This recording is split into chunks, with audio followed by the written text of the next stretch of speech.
નમસ્કાર. વેબિનારમાં જોડાનાર દરેકનું સ્વાગત છે. આજે ગિરનારી મંડળનો 584મો વેબિનાર છે. વક્તા છે અમદાવાદના વૈદ્યશ્રી વિનોદભાઈ ઠક્કર સાહેબ, જેઓ આપણને આયુર્વેદ અને વિટામિન્સ વિશે માહિતી આપશે. તો વૈદ્યશ્રી વિનોદભાઈ ઠક્કર સાહેબને વિનંતી કે તેઓ પોતાનું વક્તવ્ય હવે શરૂ કરી શકે છે. નમસ્કાર સર. જય ધન્વંતરી.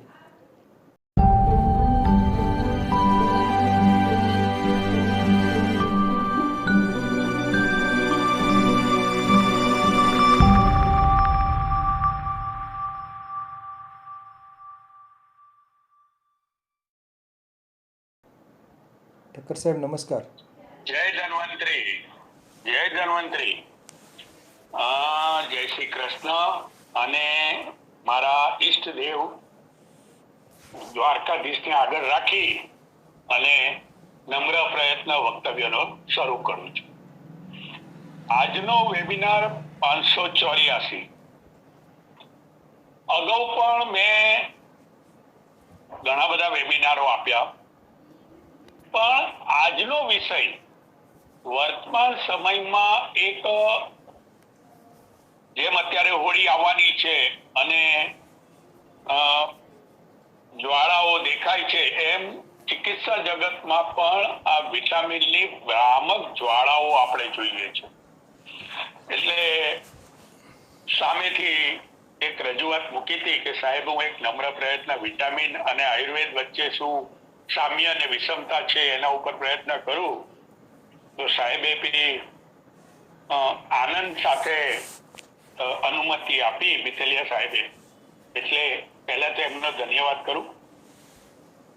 આજનો વિષય એ રોગ કે ચિકિત્સાનો નથી, પણ દરેક સમજદાર વ્યક્તિને, અહીંયા હું સમજદાર શબ્દ એટલા માટે વાપરું છું કે આટલા વેબિનારો આપણા ગિરનારી મંડળમાં થાય છે, પણ તોય જે પરિવર્તન જણાવવું જોઈએ એ બહુ જોવા મળતું નથી. એટલે આજે મેં ભારપૂર્વક સમજદાર વ્યક્તિને સમજાવવા જેવો તેમજ જનજાગૃતિ માટેનો આજનો વિષય છે. વર્તમાન સમયમાં આજે કોઈ દર્દી પોતાની ફરિયાદ લઈ ચિકિત્સક પાસે જાય ત્યારે નિદાન અર્થે અનેક રિપોર્ટ કરાવવામાં આવે છે, અને એ કરાવેલ રિપોર્ટમાં કોઈ વિષમતા ન દેખાય પછી અન્ય રિપોર્ટ કરાવવાનું સૂચન થાય છે, અને તે રિપોર્ટ એટલે વિટામિન કે પ્રોટીન કે એની ડેફિશિયન્સીના રિપોર્ટ. આ લગભગ જે અમારી પાસે દર્દીઓ આવતા હોય છે, અનેક ફાઇલો લઈને, 2-4 ફાઇલો લઈને આવતા હોય, ત્યારે આ વસ્તુ અમને નજરે પડી છે. આ વિટામિનની વાત આવે એટલે સહજ છે કે આપણા મનમાં વિચાર આવે કે આ વિટામિન નવી શોધ છે. આયુર્વેદ શાસ્ત્રમાં તો પહેલા આ વિટામિન વિશે કેમ કશું જોવા જાણવા મળતું નથી. મારે આ વિષયમાં જરાક સ્પષ્ટતા કરવી છે કે આ વર્તમાન સમયમાં જેને આપણે વિટામિન તરીકે જોઈએ છે તેને આયુર્વેદ ગ્રંથોમાં અલગ શબ્દો અને દ્રષ્ટિથી જણાવેલ છે.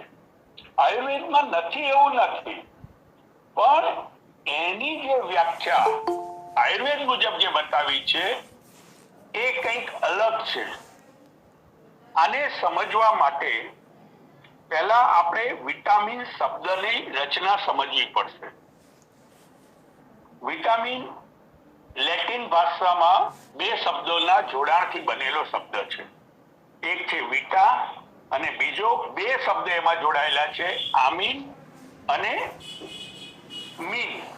હવે વિટા એટલે લાઈફ, જીવન, અને એમીન એ શરૂઆતમાં એમિનો એસિડ તરીકે હતું એટલે એમીન કર્યું, પછી એનું રૂપાંતર એન્ઝાઇમ તરીકે થયું, અને પછી એક સ્પષ્ટતા થઈ કે જીવન ઉપયોગી તત્વ આહારમાંથી જે જીવનને આપનાર આહાર તત્વો એ મીન શબ્દ MEAN મીન શબ્દ લાગી અને વિટામિન શબ્દ સ્થાપિત થયો.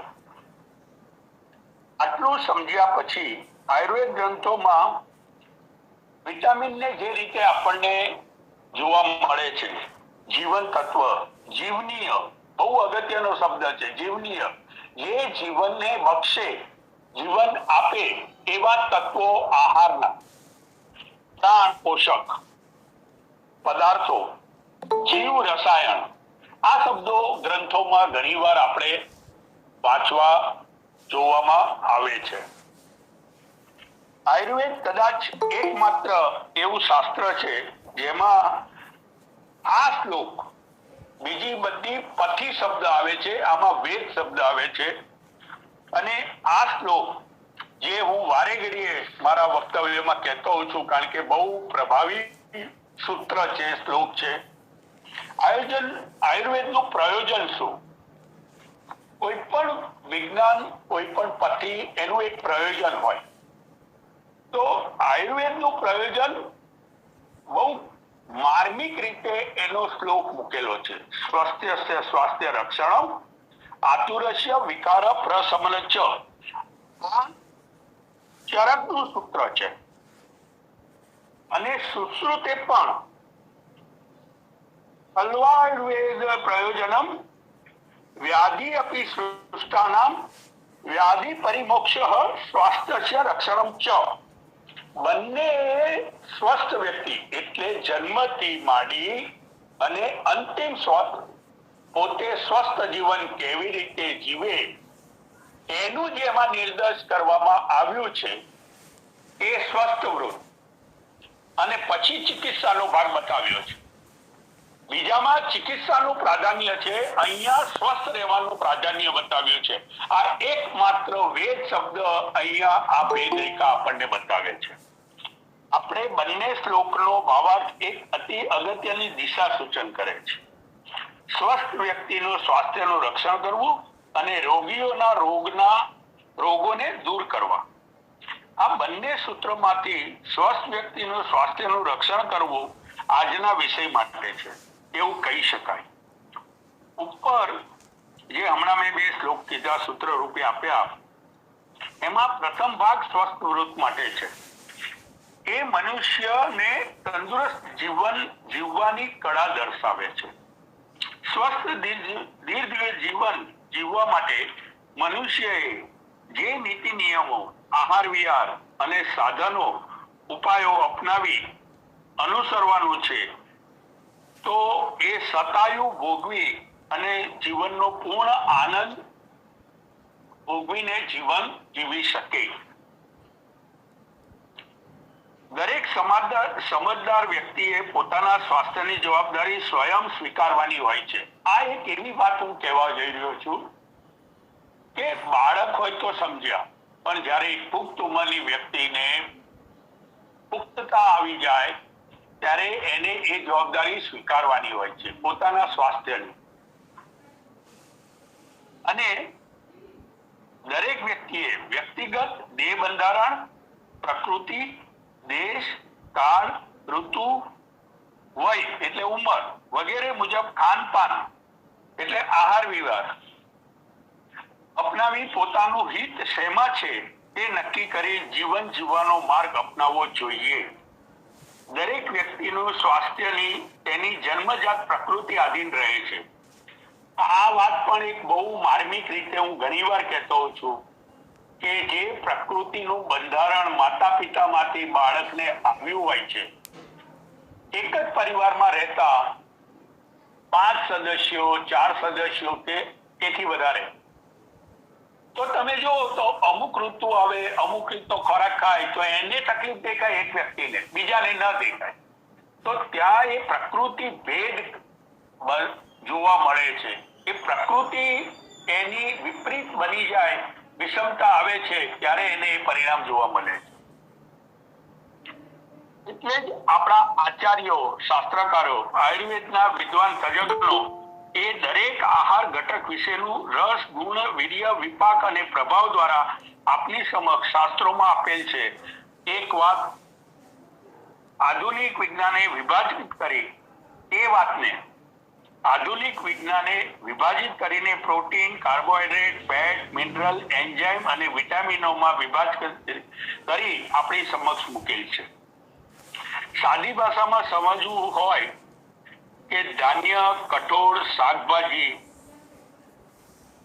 ફળ, સૂકો મેવો, પ્રાણીજ દૂધ, ઘી અને મસાલા વગેરેના જે શરીરના વિવિધ અંગ ઉપંગ ઉપર કાર્ય, ગુણ અને તેના થકી પોષણ પ્રાપ્ત કરાવે છે અને તેની અલ્પ માત્રાથી જે ક્ષીણતા કે ક્ષતિ, જેને ડેફિશિયન્સી એટલે કે ઉણપ વર્તાય અને શરીરમાં અસ્વસ્થતા દેખાય, તેની કાર્ય પદ્ધતિની સમજનો આજનો વિષય છે.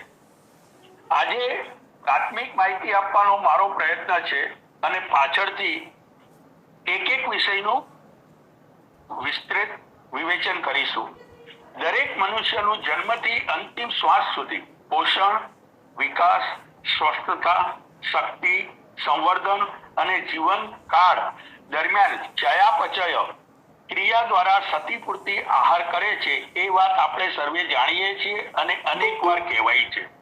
અને જ્યારે દર્દી અસ્વસ્થતા અનુભવે ત્યારે તે ચિકિત્સક પાસે જાય છે અને તે પહેલા એ વ્યક્તિ પોતાના માંદગીના કારણો અને પોતાના આહાર વિહાર, પ્રવૃત્તિ અને કુદરતે સ્થાપિત કરેલા પ્રકૃતિના નિયમોનું ઉલ્લંઘન કર્યું છે એનું મનોમંથન નથી કરતા. ત્યારે ચિકિત્સકને અનુમાનથી ચિકિત્સા કરવી પડે છે.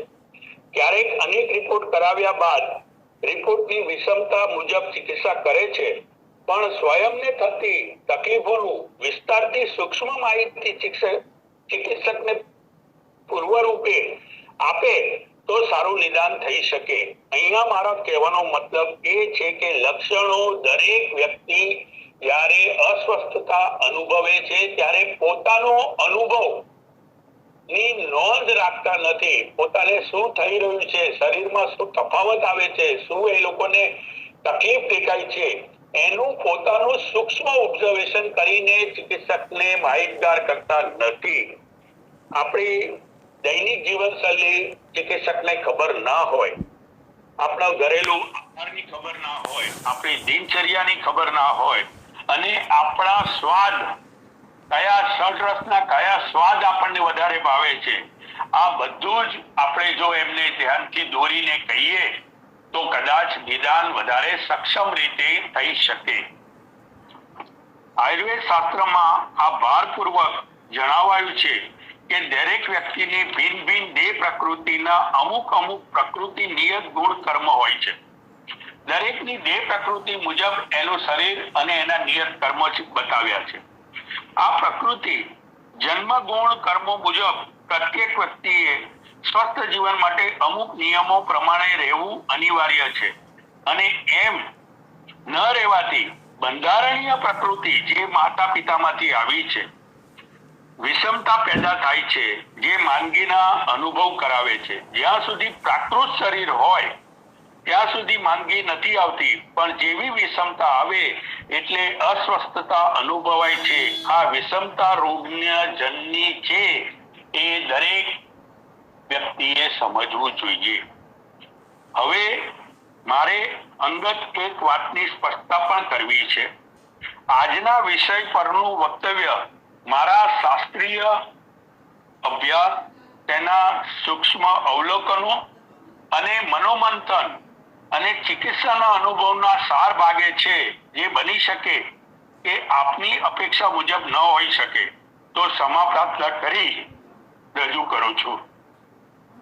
બની શકે કે મારા દ્રષ્ટિકોણમાં કોઈ ક્ષતિ હોય શકે તો સમ્ય ગણશો અને વિચારનીય અને મનોમંથન યોગ્ય જણાય તો વક્તવ્યના અંતમાં આપનો પ્રતિસાદ આપશો એવી આશા રાખું છું, જેથી આગળનો વેબિનાર આપના પ્રતિસાદના આધારે હું સમાવી અને વિસ્તૃત સમજદારી આપી શકું એ આશયથી મેં આ પ્રસ્તાવ મૂક્યો છે. એટલી અંગત રજૂઆત છે કે આયુર્વેદ શાસ્ત્ર એ ભોગ્ય ભાષામાં એવું કહેવાય કે 2-2.5 વર્ષ જૂનું છે. એટલે 2-2.5 વર્ષ પહેલા પ્રસ્થાપિત છે. જ્યારે વિટામિનની પ્રથમ શોધ 1912 થી શરૂ થઈ અને 19મી સદીના મધ્યમાં એટલે 1947-48 સમયગાળામાં સાથે દુનિયા સમક્ષ આવી છે. કેસિમિર ફંક એ 1912માં પ્રથમ વખત વિટામિન વિશે પ્રકાશ પાડ્યો.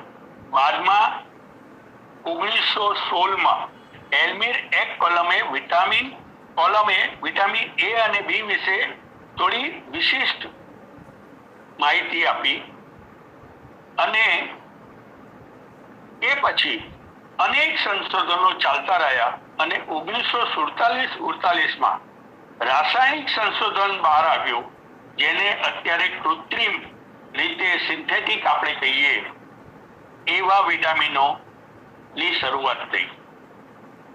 અને એ દરમિયાન આપણે ભારતમાં બ્રિટિશ શાસન હતું અને બ્રિટિશ શાસન દરમિયાન રોબર્ટ મેકકેરિસન ને ભારતમાં અધ્યક્ષ પદે ICMR અને નેશનલ ઇન્સ્ટિટ્યૂટ ઓફ ન્યુટ્રિશન એના અધ્યક્ષ નિમવામાં આવેલા અને સંશોધનનો કાર્યભાર એમની અધ્યક્ષતામાં શ્રી ગણેશ થયેલો.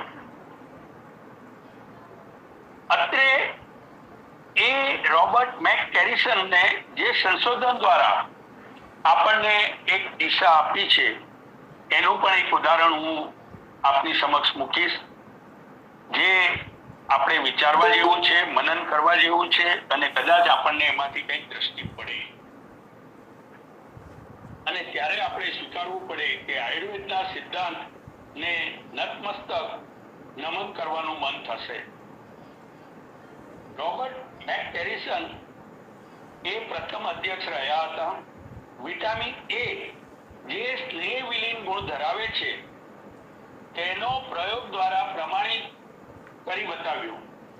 એમણે વિટામિન એ જે ખોરાકમાં હોય છે એવા ખોરાકો ઉંદરોને ન આપ્યા અને એ ન આપી અને ઉંદરની અંદર વૃક એટલે કિડની અને મૂત્રાશય એમાં અસ્મરી પથરી પેદા કરી અને પછી શુદ્ધ દૂધ જે વિટામિન એ માટે ઉત્તમ દ્રવ્ય છે તે આપી બહુ જ સરળતાથી એ પથરી દૂર કરી બતાવી.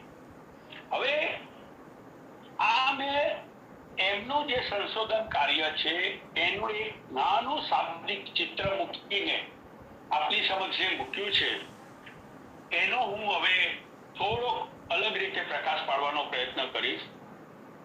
અગાઉના મારા એક વેબિનારમાં સ્નેહોમય શરીરમ એવું સૂત્રની મેં સ્પષ્ટતા કરી હતી અને સાથે એક જગ્યાએ મેં સ્પષ્ટતા કરી હતી કે દૂધ ન લેવા અથવા દૂધની અલ્પતાથી શરીરની અંદર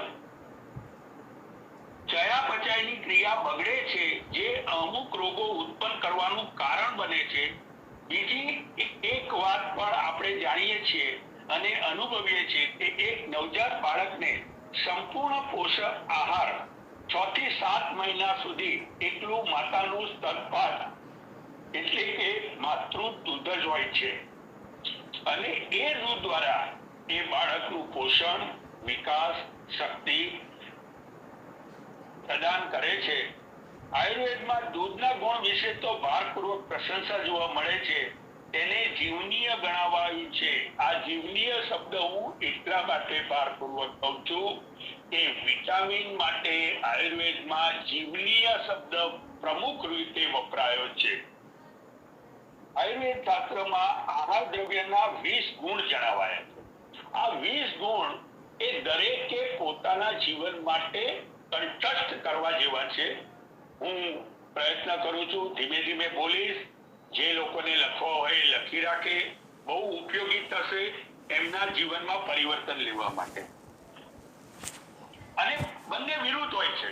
ગુરુ લઘુ, શીત ઉષ્ણ, સ્નિગ્ધ વૃક્ષ, મન તીક્ષ્ણ, સ્થિર સર, મૃદુ કઠિન, વિશદ પિશ્ચિલ, લક્ષણ ખર, સૂક્ષ્મ સ્થૂલ અને સાંદ્ર દ્રવ. આ 20 ગુણ એ આહાર ઘટકો માટે છે. અને ચિકિત્સકના પાછળથી અલગ બીજા ગુણો બતાવ્યા છે, પણ એ ચિકિત્સા અને ચિકિત્સક માટે છે. આ 20 આહાર ઘટકોના છે. એટલે આ જો આપણને ખબર હોય તો આપણું આહાર આયોજન કેવું હોવું જોઈએ અને કેવા ગુણ પ્રધાન હોવું જોઈએ એ પ્રકૃતિ મુજબ આપણે નક્કી કરી શકીએ. એક સૂત્ર બીજું પણ યાદ રાખવા જેવું છે. પ્રાણાહ પ્રાણભૂતાન અન્નમ અન્નમ. વિધિપૂર્વક જો અન્નપાન કરવામાં આવે તો શરીર અને ઇન્દ્રિયોનું પોષણ થાય છે અને આયુનું કારણ બને છે. શરીરમાં ઓજ, તેજ, ધાતુ, ઇન્દ્રિય, બલ, પ્રસન્નતા, પુષ્ટિ, પ્રતિભા અને આરોગ્ય વગેરે અન્નપાનને આધીન છે એવું જણાવાયું છે. આયુર્વેદ શાસ્ત્રમાં વિવિધ આહાર ઘટકોના વર્ગ અનેક રીતે આપણને જણાવાયા છે. આહાર જેટલા આપણી પાસે પ્રાપ્ત આહાર દ્રવ્યો છે એના અલગ અલગ રીતે અલગ અલગ દ્રષ્ટિકોણથી એના વર્ગો કરવામાં આવ્યા છે. એનો પ્રથમ વર્ગ એક જે છે એ હું આપને કહું તો એક વર્ગ આ પ્રમાણે છે, જેમાં આપણે 12 વિભાગોમાં વહેંચ્યું છે. પહેલું છે ધાન્ય, સિરિયલ્સ. બીજું છે સિંબી ધાન્ય એટલે લેગ્યુમ્સ અને પલ્સીસ. ત્રીજું છે હરિત શાક, જેને આપણે લીલા શાકભાજી કહીએ છીએ. ચોથું છે કંદવર્ગ એટલે ટ્યુબર્સ અને રૂટ્સ, જેને આપણે કંદમૂળ તરીકે જોઈએ છે. ફળ વર્ગ એટલે આપણે ફ્રૂટ. પછી શુષ્ક ફળ અને તેલીબિયા ડ્રાય ફ્રૂટ અને પછી ઇક્ષુ વર્ગ, સ્નેહ વર્ગ. ઇક્ષુ વર્ગ એટલે ખાંડ અને ખાંડની બનાવટો. સ્નેહ વર્ગ ઓઇલ અને ફેટ, મસાલાઓ, તેજાના, કોન્ડિમેન્ટ એન્ડ સ્પાઇસીસ. મદ્ય એટલે આલ્કોહોલ.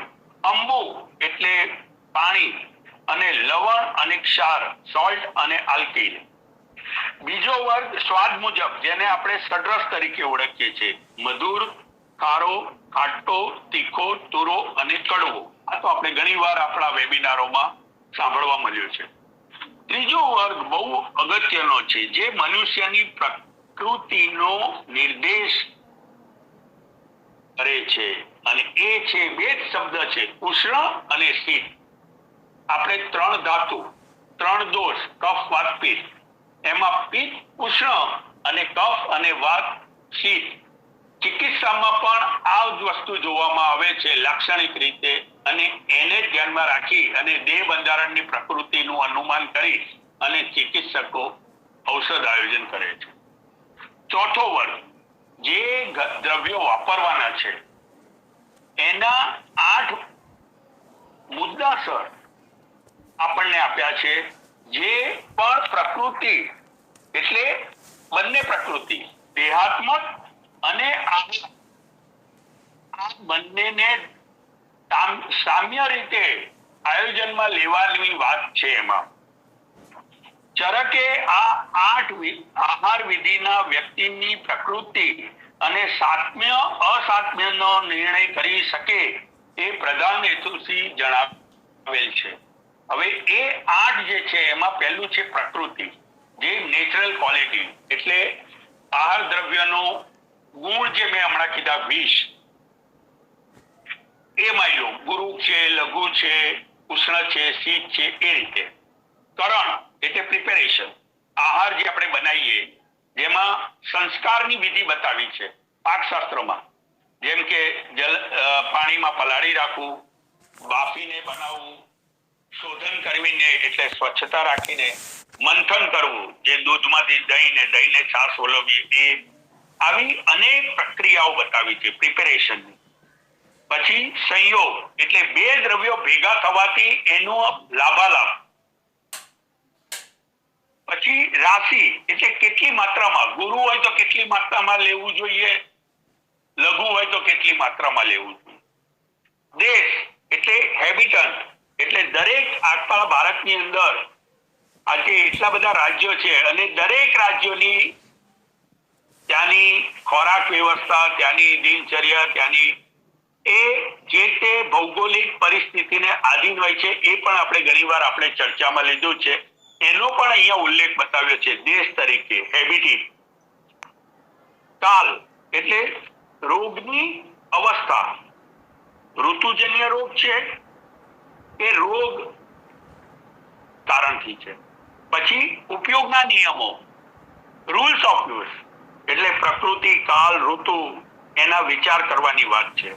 અને કેવા આહાર કેવી સ્થિતિમાં લેવા જોઈએ. પછી સૌથી અગત્યનું બતાવ્યું છે ઉપયોગતા એટલે યુઝર. અહીંયા આહાર લેનાર વ્યક્તિની વાત કરી છે. પોતાની પ્રકૃતિ અને સાત્મ્ય અસાત્મ્યનો વિચાર કરીને આહાર આયોજન કરવું જોઈએ એવી બહુ ભારપૂર્વક સ્પષ્ટતા મૂકી છે. આટલી સ્પષ્ટતા કરી હવે થોડી ચયાપચય ક્રિયા વિશે પણ પ્રસંગોપાત સમજ આપવા પ્રયત્ન કરીશ, જેથી આગળ વિસ્તારથી સમજી શકાશે. Protein, carbohydrate, fat, mineral, vitamins વગેરે નવા નામો છે તે આપણે જાણીએ છીએ. સંશોધનના આધારે એના રસ, ગુણ, વીર્યની પણ આપણી સમક્ષ માહિતી અને આંકડા છે, પણ વિપાક વિશે હજુ સુધી પૂર્ણ સ્પષ્ટતા થતી નથી. કારણ કે આધુનિક વિજ્ઞાન, મેં હમણાં જે સાલ પ્રમાણે જે શરૂઆત થઈ એનું મેં બતાવ્યું, તો હજી બાલ્યાવસ્થામાં છે. અમુક વસ્તુ હજી સ્પષ્ટતાથી બહાર આવી નથી. એકલા રસ, ગુણ, વીર્ય, વિપાક આધારિત જો સેવન કરવામાં આવે છે તો પણ પૂર્ણ પરિણામ જોવા નથી મળતું. એના કારણ શરીરની આંતરિક ચયાપચયની ક્રિયા અને અગ્નિ વિશે હજી સંશોધનો ચાલુ છે. જે મેં હમણાં પણ કહ્યું, મારા અગાઉ અગ્નિના 2 વેબિનાર હતા એમાં પણ મેં ભારપૂર્વક કહ્યું હતું. હજી આપણી જે આંતરિક અગ્નિ અને તેના કાર્ય વિશે હજી એ લોકો સંશોધનમાં પૂર્ણ રૂપે સ્પષ્ટતા નથી આપી શકતા. ઉદાહરણ રૂપે કઠોળમાં આપણા પાકશાસ્ત્ર મુજબ તેલ કે સ્નેહ ભવિત કરીને ઉપયોગ કરાય તો જ સુપાચ્ય બને છે, એ આયુર્વેદમાં જણાવાયું છે, જે આગળ આપણે જોયું. પણ રસગુણ વીર્યને ધ્યાનમાં રાખી એકલા કઠોળના ફાંકડા મારીએ ત્યારે નુકસાન થાય એ વાત આપણે અનુભવી શક્યા છીએ, જોયું છે, જાણ્યું છે. એટલે જે વિપાકનો ભાગ છે અને પ્રભાવનો ભાગ છે એ હજી પૂર્ણ રૂપે ખેડાયેલો નથી. એ સમજવા જેવી વાત છે. બીજી એક સ્પષ્ટતા પણ કરવી રહી કે આયુર્વેદ શાસ્ત્રમાં પ્રાકૃત દ્રવ્યોની પ્રક્રિયા દ્વારા સુપાચ્ય અને પોષક કરવાની પ્રધાનતા આપે છે. પ્રકૃતિમાંથી સર્જાયેલા પ્રાકૃત આહાર ઘટકોની પ્રક્રિયા કરવાની આયુર્વેદમાં પ્રાધાન્ય છે. જ્યારે આધુનિક વિજ્ઞાન રાસાયણિક સંશોધનના આધારે ક્ષતિપૂર્તિ કરવાને પ્રધાનતા આપે છે. આયુર્વેદ મુજબ સ્થિર પરિણામ મળી શકે જ્યારે કૃત્રિમમાં સ્થિર સ્થાયી લાભ જોવા મળતા નથી. આપણે ઘણીવાર જોઈએ છે કે કોઈ ડેફિશિયન્સી હોય તો protein, vitamin, multivitamin, B complex આવું દર્દીઓને અપાતું હોય છે, પણ એ સ્થિર સ્થાયી નથી હોતું. કારણ કે જ્યાં અગ્નિની વિષમતા છે, એટલે જેમ બ્લડ ચડાવીએ આપણે, તો બ્લડનો બાટલો ચડાવીએ તો એવું જોવા મળે છે કે મહિના, સવા મહિનામાં એ બ્લડ ઉડી જાય છે. પણ એ એટલા માટે ટીકા રૂપે અપાય છે કે એનું શરીર કાર્યરત થઈ જાય અને એનું બ્લડ બનવાનું ચાલુ થઈ જાય તો એને રોગ મુક્તિ અથવા સ્વાસ્થ્ય મળી શકે. પણ આ બી અહીંયા પણ આ જ વસ્તુ જોવા મળે છે કે વિટામિન અને પ્રોટીન જે બાહ્ય રીતે આપવામાં આવે છે એ અમુક સમય સુધી ટેકો કરે છે, પણ પૂર્ણ રૂપે સ્થિર પરિણામ જોવા નથી મળતું. મારા અગાઉના અગ્નિના વેબિનારમાં મેં ભારપૂર્વક એ વાત જણાવી હતી કે શરીરની ક્ષતિપૂર્તિની ક્રિયા આહાર દ્રવ્યો અને શરીરની તેર અગ્નિને આધીન હોય છે. ક્ષણે ક્ષણે શીર્યતિ ઇતિ શરીરમ. આપણા દૈનિક જીવનમાં રોજ અસંખ્ય કોષો મરે છે અને તેની ક્ષતિપૂર્તિ પણ રોજ આપણા આહાર આયોજન દ્વારા થાય છે. આ ચય અપચય એટલે કે નિર્માણ અને હાસની પ્રક્રિયા શરીરમાં સતત ચાલતી રહે છે. આ પ્રક્રિયાના ભાગરૂપે શરીરને સમાન સ્થિતિમાં રાખવા માટે પોષણયુક્ત આહારની જરૂર રહે છે. આ પોષણ કે ચયનનું કાર્ય શરીરની અંદર અગ્નિની ક્રિયા આધારિત હોય છે. દેહની ધાતુઓના કોષ, આપણે દરેક અંગો, આખું શરીર કોષોથી બનેલું છે. દેહની ધાતુઓના કોષ સેલ તેની અગ્નિથી તૂટભાંગ કરે છે, તેથી તેનો થાય છે. આ પ્રક્રિયાને પ્રમાણસર રાખવા યોગ્ય આહારની જરૂર રહે છે. લીધેલ આહારનો જઠરાગ્નિ ક્રિયાથી શરૂ થઈ પ્રથમ આહાર રસ તૈયાર થાય છે અને ત્યારબાદ ધાત્વાગ્નિ દ્વારા ઉત્તરોત્તર પક્વ સ્થિતિ સર્જાય છે અને ઉત્તરોત્તર ધાતુઓની પુષ્ટિ થાય છે. આ પ્રક્રિયાનો ક્રમ 7 ધાત્વગ્નિ દ્વારા ક્રમે આગળ વધી શુક્ર રજ ઓજ સુધી કાર્યરત રહે છે. આ પ્રક્રિયામાં દરેક ધાત્વગ્નિ એના પછીની ધાતુ માટે પૂર્વ આહાર રસ તૈયાર કરી ક્રમ જાળવી અંતિમ ધાતુ પુષ્ટિ અને ક્ષતિપૂર્તિ કરે છે. આહાર દ્રવ્યોનું ગ્રહણ, પચન અને ટેસ્ટ મળોનું વિસર્જન કરી તેના શરીરના અંગો અને રૂપમાં સુયોગ્ય બનાવવાનું શ્વાસ ક્રિયા દ્વારા દહન, ઓક્સિજન દ્વારા દહન ક્રિયામાં સંયોગથી સાર કીટ મળનું વિભાજન કરી ક્રિયા ચાલે છે. તેને ચયાપચય મેટાબોલિઝમ કહેવામાં આવે છે. અર્થાત મેટાબોલિઝમ એ શરીરમાં ચાલતી સતત ક્રિયા જે ધાતુઓમાં થતું ક્ષય એટલે સર્જન અને અપચય સંવાર કે હાસને પ્રમાણસર રાખવાની પ્રક્રિયાનું ચક્ર છે. આ ક્ષય સર્જનને એનાબોલિઝમ અને અપચયને કેટાબોલિઝમ તરીકે વિજ્ઞાન દર્શાવે છે, જે સંયુક્ત રીતે સિક્કાની બે બાજુ કહી શકાય. એક ઉદાહરણની સ્પષ્ટતા અત્રે રજૂ કરું છું. પ્રોટીન જે શરીરના બંધારણનું બહુ અગત્યનું ઘટક છે, એની પ્રક્રિયા ચયાપચયની પ્રક્રિયા બહુ જટિલ છે.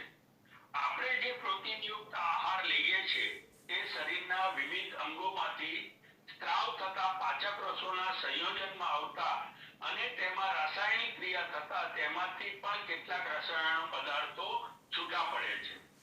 તેની ક્રિયા માટે કાર્બોહાઈડ્રેટ અને ફેટ અનિવાર્ય રહે છે. એટલું પ્રોટીનયુક્ત આહાર નથી હોતો, એની સાથે કાર્બો અને ફેટનું પણ સંયોજન હોવું જરૂરી. એમાં પ્રધાન રૂપાંતર થઈ એમિનો એસિડ બને છે. આ એમિનો એસિડ રક્ત દ્વારા પ્રત્યેક ભાગના કોષોને સુધી પહોંચે છે. હવે કોષો પણ પોતાની સ્વતંત્ર અગ્નિ દ્વારા પોતાને અનુકૂળ અંશોને ગ્રહણ કરે છે અને અનાવશ્યક અન્ય રસાયણોની અસ્વીકાર કરે છે. આ અસ્વીકારેલ ભાગ રક્ત દ્વારા પાછો ફરીને યકૃત, લીવરમાં ત્યાં પુનઃ અનેક રાસાયણિક ક્રિયા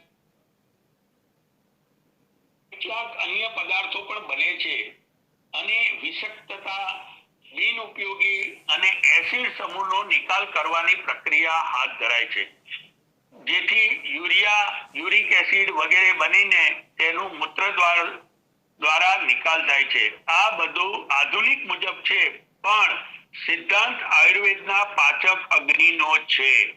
આ જે મેં બે વસ્તુને જોડીને જે આપની સમક્ષ મૂક્યું, આપણી અગ્નિની વાત જે છે એ અહીંયા પ્રક્રિયામાં મેં બતાવી, પણ મૂળભૂત આપણી 13 અગ્નિ જે છે, જઠરાગ્નિ, પંચમહાભૂત અને સપ્ત ધાત્વાગ્નિ, આ પ્રક્રિયા જો સમ્યક ચાલે તો જ શરીરની સ્વસ્થતા, ક્ષતિપૂર્તિ અને ડેફિશિયન્સી ન બને.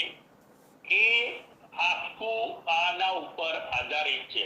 હવે વિટામિન આપ્યા પછી પણ પરિણામ જોવા નથી મળતા, પ્રોટીન એક્સ ના ડબ્બા આપ્યા પછી પણ પરિણામ જોવા નથી મળતા.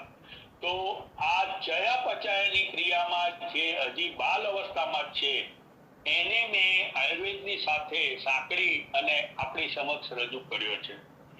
આટલું સમજ્યા પછી પ્રોટીનયુક્ત આહારની ક્રિયા સમ્યક ચાલે એટલે કાર્બોહાઈડ્રેટ અને સ્નેહ ફેટની સહાયતા અનિવાર્ય છે, જે મેં અગાઉ કહ્યું. એટલે જ આયુર્વેદમાં કઠોળને દુર્જર કહ્યા છે અને કઠોળમાં જ સૌથી વધારે પ્રોટીન હોય છે, અને એટલે જ કઠોળને દુર્જર કહ્યા છે. અને પાકશાસ્ત્ર મુજબ એમાં તેલનો વિશેષ સંયોજન રાખવાથી, કોમ્બિનેશન કરવાથી એનું સુપાચ્ય અવસ્થા થાય છે. એટલે જ આપણા આચાર્યોએ સંતુલિત અને સુપાચ્ય સંસ્કાર દ્વારા રસોઈનું પ્રાધાન્ય બતાવ્યું છે. આપણે પ્રદેશ પ્રમાણે જે રસોઈની વિવિધતા જોઈએ છે એનું એક કારણ, જે મેં હમણાં અગાઉ કહ્યું એમ, હેબિટેટ, એ પણ એમાં અગત્યનો ભાગ ભજવે છે. આ ચયાપચયની ક્રિયા જેટલી ઊંડાણથી આયુર્વેદ શાસ્ત્રમાં જણાવાઈ છે તેટલી સ્પષ્ટતા આધુનિક વિજ્ઞાનમાં નથી જોવા મળતી. ઘણીવાર ચિકિત્સકને અમુક દર્દી પ્રશ્ન કરતા હોય ત્યારે ચિકિત્સક એને પૂર્ણ સંતોષ અનુભવાય એવું સ્પષ્ટતા કે ખુલાસો આપી શકતા નથી, એવું પણ ઘણાના લોકમુખે આપણે સાંભળતા હોઈએ છીએ. આટલી પૂર્વરેખા બાંધી આગળ આપણે વિસ્તારથી એક એક વિષયને ક્રમાંશે બીજા એપિસોડમાં સમજવાનો પ્રયત્ન કરીશું. પુનઃ મારી અલ્પ બુદ્ધિથી મને જે જોવા, જાણવા અને સમજવા મળ્યું, બાલ બુદ્ધિથી રજૂ કર્યું છે, તો ક્ષમા કરશો. અસ્તુ. જય શ્રી. વાલા શ્રોતા બંધુઓ, આપના આજના વક્તાના વિષયે આપનો કોમેન્ટ બોક્સમાં પ્રતિભાવ આપશો તો આજના વક્તાશ્રીને પુનઃ પ્રકાશન અને પુનઃ વક્તવ્ય આપવામાં ઉત્સાહ વધશે એ અપેક્ષાએ પુનઃ પ્રાર્થના કે આપને આજના વક્તવ્ય વ્યાજબી અને યોગ્ય લાગ્યું હોય તો અવશ્ય કોમેન્ટ કરશો જી. જય શ્રી કૃષ્ણ. ખૂબ ખૂબ આભાર વૈદ્ય શ્રી વિનોદભાઈ ઠક્કર સાહેબનો, જેમણે આયુર્વેદ અને વિટામિન્સ એટલે કે આધુનિક વિજ્ઞાનના જે